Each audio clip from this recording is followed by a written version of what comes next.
Hello guys, नमस्कार, जोहार, आदाब, सत श्री अकाल। एग्जाम फाइटर नंबर 1 पे आप सभी का ग्रैंड वेलकम साथियों, बहुत बहुत स्वागत है। और आपको पता है कि यूजीसी जो आपके लिए यूनिवर्सिटी ग्रांट कमीशन है, जो नेट का एग्जाम लेती है, उसका अस्तित्व खत्म करने का सरकार प्लान कर चुकी है।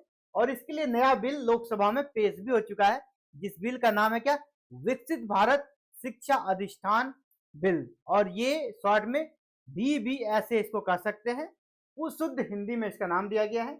अब बड़ा सवाल कि ये लागू कब होगा, क्योंकि पता है ना, यहाँ पर अभी जो लोकसभा में बिल को लाया गया था, तो वहां से ये अस्थाई समिति को चला गया, JPC ज्वाइंट जो पार्लियामेंट्री कमेटी होता है, संयुक्त जो कमेटी होती है जहां पर लोकसभा और राज्यसभा के मेंबर रहते हैं, पक्ष और विपक्ष के मेंबर रहते हैं, उस कमेटी के पास चला गया है। तो जो हमारे देश के शिक्षा मंत्री माननीय आपके धर्मेंद्र प्रधान सर, उनके द्वारा ये साफ साफ कर दिया कि हम लोग इसको कब से लागू करेंगे।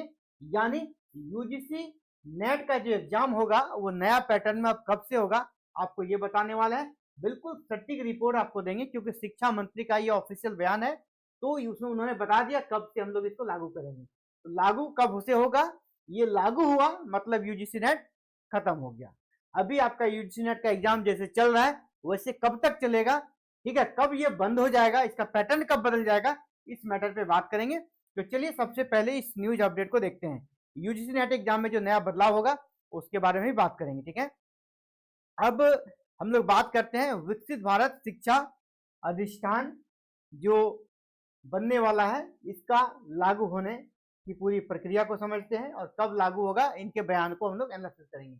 विकसित भारत शिक्षा अधिष्ठान से अब राज्यों को भी मिलेगा प्रतिनिधित्व, ये कह रहे हैं धर्मेंद्र प्रधान सर।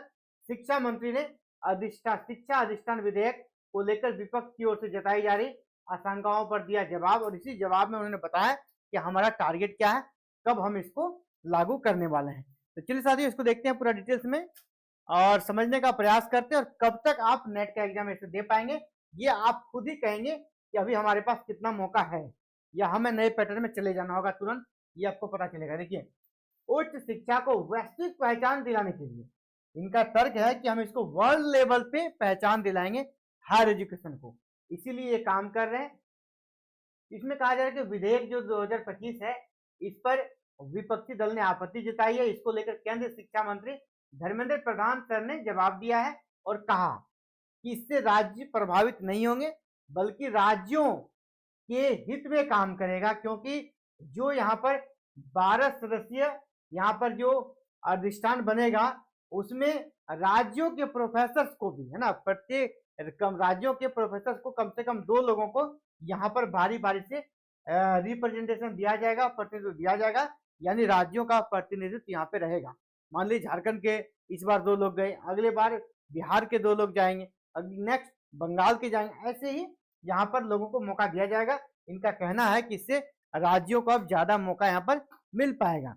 इसके साथ ही उन्होंने आगे कहा है कि इसके बाद उन्होंने कहा आगे कि हम लोग इस दिशा में जो विकसित भारत शिक्षा अधिष्ठान है गठन से जो फंडिंग का इश्यू आ रहा है, फंडिंग पैटर्न, अभी देखिए क्या होता है, शिक्षा मंत्रालय से जाता है यूजीसी को, और यूजीसी फिर उनको प्रोवाइड कराती है फंडिंग यूनिवर्सिटीज को। इन्होंने कहा कि इसमें कोई बदलाव नहीं होगा, पहले की तरह अधिष्ठान के जरिए केंद्रीय शिक्षा मंत्रालय ही उन्हें वित्तीय मदद देगा। जिस प्रकार केंद्रीय शिक्षा मंत्रालय यूजीसी को मदद करता है, अब ये नया जो प्रति का अधिष्ठान बन रहा है, इसको मदद की इसको दिया जाएगा और उनके माध्यम से फिर जो विश्वविद्यालय है उनको लाभ मिलेगा। यानी कह रहे हैं कि उनमें कोई भी यहाँ पर बदलाव नहीं होगा।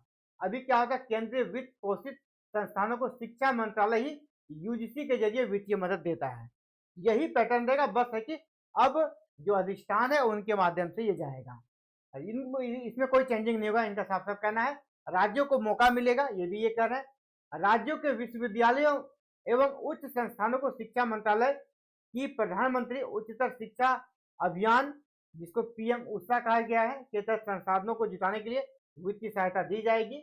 वो रही कि वित्तीय सहायता किस प्रकार मिलेगा, उस पर ये बता रहे हैं, जो कि अविश्वास का माहौल था उसको ये ठीक, उस पर ये जवाब दे रहे हैं।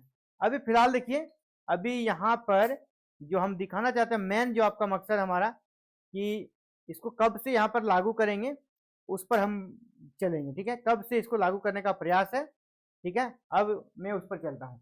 यहाँ पर चलिए नीचे चलते हैं। नीचे यहाँ पर क्या कहा जा रहा है, नीचे इन बातों को रख रहे हैं। यहाँ पर देखिए, प्रधान ने बताया कि बजट सत्र में, ठीक है, इसको कब, बजट सत्र कब होता है, फरवरी।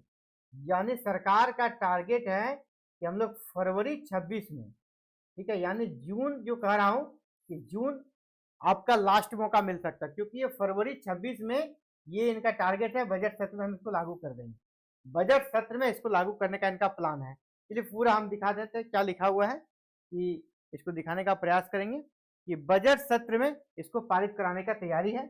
और आपको पता है बजट सत्र फरवरी में होना है, तो बजट सत्र में जब इसको पारित किया जाएगा, तो बजट सत्र में पारित कराने के बाद क्या होगा, जब ये सदन से पारित हो जाएगा, फिर राष्ट्रपति के पास जाएगा, उनका सिग्नेचर होगा, फिर अधियाचन इसके लिए निकलेगा, ठीक है, पूरा गजट में आएगा। इसके बाद फिर जो 12 सदस्यीय यहाँ पर बनना है मेंबर चेयरमैन का, उनके लिए रिक्रूटमेंट निकलेगा, फिर उनको भरा जाएगा उनके पोस्ट को। उसके बाद ही ये नियुक्ति प्रक्रिया जो भी इनका काम है वो संपन्न करेगी यूजीसी की जगह पर। यानी इसमें 6 से 8 महीने निश्चित रूप से लगेंगे। यानी आपके पास जो जून, जो मैं बताना चाहता हूँ कि जून 2026 आपके लिए लास्ट मौका है। जून 2026 आपके लिए लास्ट मौका है पुराने पैटर्न पर यूजीसी नेट क्रैक करने का। अगर आप इसमें अगर वंचित हो जाते हैं, आप अगर नहीं कर पाते हैं, मिस हो जाता है, तो समझिए कि अब आप नए पैटर्न में चले जाइएगा। जहां पर डर क्या है, आपका यूजीसी नेट का एग्जाम सब्जेक्टिव हो सकता है, पहला, अगर ऑब्जेक्टिव रहा तो नेगेटिव मार्किंग आ सकता है। तीसरा, हो सकता है साल में एक बार एग्जाम हो, यह हो सकता है। इसके अलावा सिलेबस का भी चेंज होने के पूरे चांसेस हैं। तो यानी सब कुछ बदल जाएगा। आपके पास चांसेस हैं जून 2026 तक किसी तरह इसको क्रैक कर लेना चाहिए। इन्होंने साफ साफ कर दिया है कि हम लोग इसको विधेयक को पारित कराने की तैयारी में है। कब, बजट सत्र। बजट सत्र आपको पता है फरवरी में होना है, तब तक ये पास कराएंगे। इसी बीच अगर जेपीसी में गया है बिल कमेटी के पास, तो वहां से भी रिपोर्ट तब तक आ जाएगा, क्योंकि अभी आपका चल रहा है कौन सा महीना, अभी आपका दिसंबर चल रहा है और फरवरी में भी आपका समय है, ठीक है, फरवरी में समय है, तो वहाँ कमेटी से भी रिपोर्ट आ जाएगा और सरकार इसे लागू कर देगी। तो ये बड़ी अपडेट है साथियों कि लागू कब होगी, ये क्लियर कट हो गया। और आपको पता है एनडीए का अगर कोई मंत्री कोई बयान देता है ना, या प्रधानमंत्री कोई बयान देते हैं, तो वो लागू करते हैं, है ना, बहुत सोच समझ कर, बहुत ही प्लानिंग के तहत यहाँ पे काम होता है। तो आप ये इस बुलावे में बिल्कुल ना रहें, इसमें लेट होगा ज़्यादा। अब लेट नहीं होगा, जब लोकसभा में बिल पेश हो गया है, राज्यसभा में भी पारित होगा, क्योंकि एनडीए को वहां पर बहुमत है दोनों जगह, तो पारित आराम से हो जाएगा, दिक्कत नहीं होगा। अब आपको इसके अकॉर्डिंग प्लानिंग करनी है, ठीक है, इसके अकॉर्डिंग आपको प्लानिंग करनी है। आपके पास जून 2026 लास्ट मौका है करेक्ट करने का। इसके बाद अगर छूट गए, फिर नए पैटर्न पर आपको जाना होगा, फिर उसको समझना होगा, उसके अकॉर्डिंग आपको तैयारी करनी होगी, क्योंकि यूजीसी का खत्म होना 100% तय हो गया है। तो चलिए फिलहाल साथियों इस वीडियो में इतना ही। और इसी प्रकार आप चाहते हैं, आपका गोल अगर हायर एजुकेशन है, उच्च शिक्षा में जाना चाहते हैं, आप अगर पीएचडी करना चाहते हैं, नेट करना चाहते हैं, असिस्टेंट प्रोफेसर बनना चाहते हैं, किसी स्टेट के सेट को क्रैक करना चाहते हैं, तो एग्जाम फाइटर नंबर 1 आपके लिए बेस्ट प्लेटफॉर्म है, जहां पर आपको हायर एजुकेशन से जुड़े हुए हर एक अपडेट एवरीडे उपलब्ध कराई जाती है। थैंक यू, जय हिंद, जय भारत।